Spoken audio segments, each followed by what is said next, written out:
Lietuvos karalius. Pirma dalis. Galinga ir tvirta buvo Naugarduko pilis, o dar galingesnis jos valdovas kunigaikštis Rimgaudas. Kiek kartų rusų kunigaikščiai puldavo Naugarduką ir visuomet vietoj grobio rasdavo sauką. Paskutinį kartą jie sujungė savo kariuomenę į vieną galingą armiją ir patraukė prieš kunigaikštį Rimgaudą. Žygiavo Kijevo kunigaikštis Svetoslavas, Vladimiro kunigaikštis Levas ir Drutsko kunigaikštis Dimitrijus. Talkon pasikvietė Užvolgio chano totorius. Rusų ir totorių kariuomenė pakilo kaip skėrių būriai iš rytų ir pasuko prie Nemuno. Džiaugėsi rusų kunigaikščiai galvodami, kaip išsidalys kunigaikščio Rimgaudo neaprėpiamus laukus ir neįžengiamas girias. Bet labiausiai jie troško įsiveržti į Naugarduko pilį ir pažvelgti į nesuskaičiuojamus lietuvių kunigaikščio lobius, apie kuriuos sklido gandai po visą šalį. Visi žinojo, kad skryniuose auksą, sidabrą, puikiausius ginklus, gintarą, kilimus ir kailius per daugelį metų surinko ne tik kunigaikštis Rimgaudas, bet ir jo tėvas kunigaikštis Algimantas ir senelis kunigaikštis Treniotas. Jie daug pilių aplankė su savo kariuomenėm, parsigabendami didžiausius turtus, bet nė karto ginkluoto priešo neįsileido į Naugarduko pilį. Sužinojo kunigaikštis Rimgaudas, kad rusų pulkai plūsta jo žemę ir pašaukė vyrus į kovą. Visus, kurie tik pakėlė ginklą, nežinojo, kad kova bus nuožmi, negailestinga. Kunigaikštis Rimgaudas juos pasitiko prie Nemuno, laukuose vadinamuose Mogilnoje. Ir pradėjo žiaurų mūšį, kapojosi kirviai, švitravo kardai, šaudė aštriomis strėlėmis nuo ryto iki vėlaus vakaro. Tik kai saulutė ėmė glaustis už Nemuno šilų, neišlaikė jungtinė rusų ir totorių kariuomenė ir leidosi bėgti. Deja, tai jau nebuvo kariuomenė, o tik sužeistų, nuvargusių ir nusiginklavusių žmonių būriai, bėgimu gelbstintys savo gyvybės. Sudrebėjo visi rusų kunigaikščiai ir nuolankiai nulenkė galvas prieš kunigaikštį Rimgaudą, didelėmis duoklėmis atsipirkdami nuo jo rūstybės. O totorių chanas, planavęs naujus žygius į lietuvių žemes, iš karto pasuko pulkus į vengrų bei lenkų šalis. Taip gyveno Naugarduko kunigaikštis Rimgaudas, kurį savi mylėjo ir gerbė, o priešai bijojo. Kai jis mirė, įpėdiniu paliko sūnus Mindaugas. Sunkiu laiku paėmė valdyti lietuvių žemės didysis kunigaikštis Mindaugas, nes didžiojo kunigaikščio sosto labai geidė Mindaugo brolio Dausprungo sūnus Tautvilas ir Edivydas. Susirišę giminystės ryšiais su rusų kunigaikščiais, jie nenorėjo su jais kariauti, o geidė Lietuvos sosto. Tačiau Mindaugas buvo rūstus ir nepalenkiamas valdovas, nedarantis jokių nuolaidų giminaičiams. Davė jiems didelę kariuomenę ir pasiuntė į rytus. Jokite ten ir ginklu priverskite visus paklusti. Rusijos žemės neaprėpiamos iki pat pasaulio krašto, plačios jų valdos ir nesuskaičiuojami turtai. Ką užkariausite, tas bus jūsų. Tylėdami, svaidydami niurius žvilgsnius, jie atsisveikino su didžiuoju kunigaikščiu Mindaugu ir išvyko į rusų žemes. Bet ne kariauti, o sudaryti sąmokslo prieš Mindaugą. Mes jo savo valdovų nepripažįstame ir nepripažinsime, pasakė jie Haličio Lovinės didžiajam kunigaikščiui Danieliui ir jo broliui Vladimiro kunigaikščiui Vasilkai. Mindaugas yra ne tik mūsų, bet ir jūsų priešas, nes nori pavergti jūsų žemes ir žmonės.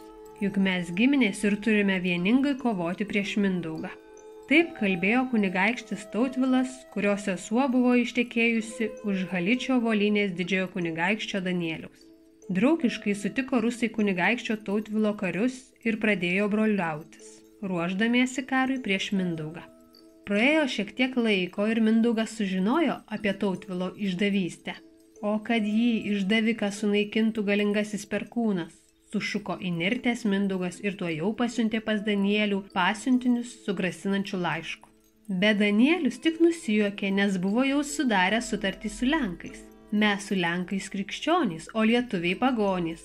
Atėjo laikas išnaikinti paskutinius pagonis ir visur įvesti krikščionių tikėjimą, pasakė Danielius. Tuo metu, kai Danielius sudarė sąjungą su lenkais, Tautvilas prikalbino žemaičių kunigaikštį Vykintą nepaklusti Mindaugui ir sudaryti susitarimą su kryžiuočiais. Tačiau kryžiuočiai draugystės su žemaičiais bijojo. Niekuomet su žemaičiais draugai nebūsime, pasakė Livonijos ordino magistras Andrius von Štirlandas. Per daug jie praliejo mūsų riterių kraujo, per daug mums blogo padarė. Tiek kryžiuočiai, tiek Livonijos ordino riteriai labiausiai nekentė ir bijojo žemaičių, kurie kasmet prieš juos ruošė karo žygius, pelenais ir griuvėsiais paversdavo jų pilis bei sodžius. Net mažais būreliais nepabūgdavo pulti didelės ordino kariuomenės. Tačiau norėdami supriešinti lietuvius su rusais, lenkais ir jotvingiais, prižadėjo pagalbą Tautvydui. Ypač, kad iš jo gavo daug aukso, brangių dovanų ir puikiausių žirgų kaimenę. O lietuviškus žirgus riteriai labai brangino. Sutvirtindamas draugystę su ordinu, Tautvilas sutiko priimti krikščionybę ir atsižadėjo pagonių tikėjimu. Kas man tie pagonių dievai, pasakė jis. Tegul juos garbina Mindaugas, kurį greitai pašalinsiu iš sosto ir supūdysiu Naugarduko pilies Rusyje. Nepajėgs vieni lietuviai atsilaikyti prieš kryžiuočius, rusus ir lenkus. Mūsų pajėgos už juos 10 kartų didesnės. Pakrikštijo jį rusų vyskupas Mikalojus, pasakęs, kad žuvus Mindaugui jam teks Lietuvos didžiojo kunigaikščio karūna. Tuo tarpu Mindaugas matė, kokie niūrūs debesys niaukia Lietuvos padangę ir suprato, kad vienas prieš daugelį priešų neatsilaikys. Neturėjo su kuo daugiau pasitarti kaip su savo mylima žmona Morta. Būdamas negailestingas priešams ir net savo giminaičiams, nenorintiems prieš jį nulenkti galvos, Mindaugas visados išklausydavo jos patarimų. Kunigaikšti, pasakė žmona, tau beliko vienintelis kelias – krikštytis ir atsižadėti pagonystės. Livonijos ordino magistras tau visuomet buvo palankus nuo to laiko, kai tau patariau neaukoti ant laužo riterio von Sverto, bet grąžinti jį gyvą ordinui. Juk jis, magistro giminaitis, ir su dėkingumu atsimena tave. Ordino riteriai nekvailiai ir mato, kad Tautvilas tik neramumų kėlėjas siekiantis savo naudos. Reikia krikštytis, tai vienintelė išeitis galinti apsaugoti Lietuvą. Nutilo pasakiusi svarbiausia, ką norėjo pasakyti, ir dabar laukė vyro žodžių. Bet Mindaugas tylėjo, paskendęs mintyse, ir tik sunkus atodusiai kilnojo jo krūtinę. Ak, niekšai, galvojo Mindaugas apie giminaičius lietuvių kunigaikščius Tautvilą ir Eidvydą, ir žemaičių kunigaikštį Vykintą, susidėjusius su rusais, lenkais ir kryžiuočiais. Kodėl galingasis perkūnas jų nenutrenkia savo ugninę strėlę, kodėl miško deivė Medynė jų nepaskandina kivaruose. Jis meldėsi pagonių dievams, nes pripažino protėvių tikėjimą ir nė negalvojo apie krikštą. Bet tuo metu jį pasiekė žinia, kad Tautvilas su Haličio Volinės didžiojo kunigaikščio Danieliaus pulkais jau puola jo, Slonimo ir Volkovyskos žemes, o su jais ir Lenkų pulkai. Žemaitijos grūmoja kunigaikštis Vykintas, grasindamas Nalšo žemėmis. Suprato Mindaugas, kad žmona jam davė gerą patarimą ir kitos išeities nėra. Tuojau parašė laiškus Rygos arkivyskupui ir Livonijos ordino magistrui, kad nori krikštytis ir prašo jų tarpininkavimo pas popiežių. Rygos arkivyskupas labai apsidžiaugė tokiu Mindaugo noru ir patarė jam parašyti laišką popiežiui Inocentui IV. Sujudo visas krikščioniškas pasaulis, sužinojęs, kad paskutinis pagonių valdovas nori pereiti į krikščionių tikėjimą.